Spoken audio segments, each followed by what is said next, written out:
Worldwide entertainment TV coverage of the Diddy case with testimony from star witness Cassie Ventura today in court May 13th, 2025.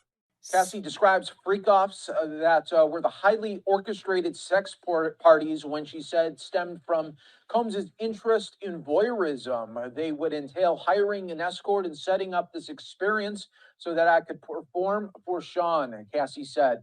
Sean shown still images from the now infamous 2016 security camera footage of Combs beating her at a LA hotel. Cassie said prior to the altercation, we were having an encounter called a freak off, and I was leaving from there. Cassie, noticeably pregnant on the witness stand, was emotional from the start. She would take deep breaths and sometimes pause as she spoke. When the prosecutor questioned her about freak offs, she said she was barely 22 when Combs first asked her to do them. She said she was confused, nervous, but also loved him very much. Asked how she felt when Combs first proposed engaging in a freak off, Cassie said, I just remember my stomach falling to my butt, just the nervousness and confusion in that moment.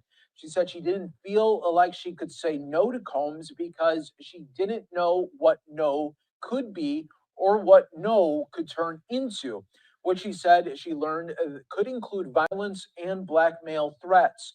Sean controlled a lot of my life, whether it was a career, the way I dressed, everything, everything he controlled.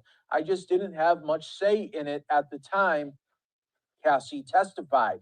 Elaborating on why she felt it was difficult to refuse Combs's demands, Cassie reiterated her fears of violence and blackmail videos from freak-offs being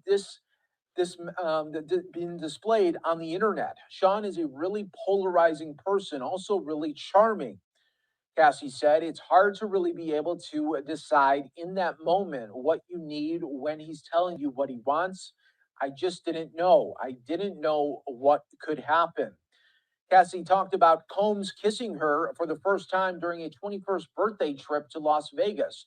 After touching on the violence and freak-offs that are central to the federal charges, Assistant U.S. Attorney Emily Johnson returned to eliciting biographical and historical information about Cassie, including when she first signed to Bad Boy Records in early 2006.